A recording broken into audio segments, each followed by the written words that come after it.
அஸ்ஸலாமு அலைக்கும் மக்களே, எல்லாரும் எப்படி இருக்கீங்க? சவுதி அரேபியா உம்ரா விசாவை பத்தி சில அப்டேட் பண்ணியிருக்காங்க கவர்மெண்ட்ல இருந்து. அதை பத்தி நம்ம இந்த வீடியோல பார்க்க போறோம். வாங்க ஃபுல் டீட்டெயிலா பார்ப்போம். நீங்க இப்பதான் நம்ம சேனலுக்கு போச்சுன்னா சேனலை சப்ஸ்கிரைப் பண்ணுங்க. சவுதி அரேபியா சம்பந்தமான சட்டத்திட்டம், வேலை வாய்ப்பு மற்றும் நிகழ்வுகளை பத்தி நீங்க நம்ம சேனல்ல தெரிஞ்சுக்கலாம்.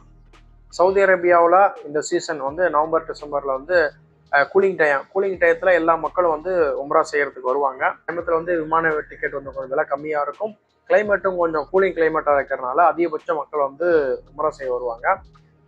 இப்போ உம்ராக்கு ஹஜ்ஜோட காலங்கள் வந்து ரொம்ப நெருங்கி வர்றதுனால உம்ரா விசா வந்து தடை செய்ய போறாங்க. அது எப்போ என்னங்கிற டீட்டெயில் மக்களுக்கு தெரியணும் அப்படிங்கிறதுக்காண்டி அதை இப்பவே அறிவிச்சுட்டாங்க. நீங்க உம்ரா விசா அப்ளை பண்ணி வாங்க போறீங்க அப்படின்னா உம்ரா விசா அப்ளை பண்ணி வாங்குறதுக்கு கடைசி நாள் மார்ச் 19 2026 வரைக்கும். அதுக்குள்ளதான் நீங்க வந்து உம்ராக்கான விசா அப்ளை பண்ண முடியும். அதுக்கப்புறம் போச்சுன்னா உங்களுக்கு ஹஜ் முடிகிற வரைக்கும் உம்ரா விசா அப்ளை பண்ண முடியாது. இப்படி மார்ச் 19க்கு முன்னாடி உம்ரா விசா அப்ளை பண்ணி வாங்கினவங்க எப்ப நாட்டுக்குள்ள நுழையணும் அப்படின்னா ஏப்ரல் 21 2026க்கு முன்னாடி நீங்க வந்து நாட்டுக்குள்ள நுழையணும். அப்படி நுழைஞ்சிட்டீங்க அப்படின்னா உங்களுக்கு அந்த உம்ராவை செய்யறதுக்கான வாய்ப்புகள் இருக்கு.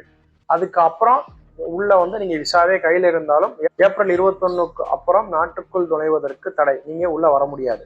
அதே மாதிரி ஏற்கனவே உள்ள வந்து இங்க உம்ரா செஞ்சுக்கிட்டு இருக்கவங்க நாட்டை விட்டு எப்ப வெளியே போகணும் அப்படின்னு ஏப்ரல் 18 2026 ஏப்ரல் 18 2026 அவங்க வந்து உம்ரா விசால வந்தவங்க சவுதி அரேபியா நாட்டை விட்டு வெளியே போயிடணும் அப்படின்னு சொல்லி அனௌன்ஸ் பண்ணியிருக்காங்க.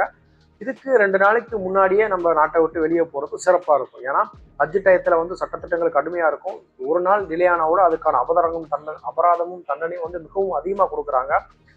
ஒரு குறிப்பிட்ட செய்தி என்ன அப்படின்னா, போன வருஷம் ஹஜ் சீசன்ல யாரும் இல்லை, ஹஜ் சீசன்ல அங்கே பாதுகாப்புக்கு இருந்த அதிகாரிகளே வந்து அவங்க ரெஸ்ட் டயத்துல உம்ரா செய்யறதுக்காண்டி உள்ள தடை செய்யப்பட்ட நேரத்தில் வந்ததுக்காண்டி கிட்டத்தட்ட 100 பேரை வந்து என்கொயரி பண்ணி சஸ்பெண்ட் செய்யற அளவுக்கு போயிருக்காங்கன்னா பாத்துக்கோங்களேன். இப்படி போலீஸ் அதிகாரிகளுக்கு இந்த நிலைமை அப்படின்னா நம்மள மாதிரி அளவுக்கு பாதுகாப்பா இருந்துருக்க. மேலும் இது போல சவுதி அரேபியா பத்தி வேற ஒரு தகவலை சந்திப்போம் இன்ஷா அல்லாஹ்.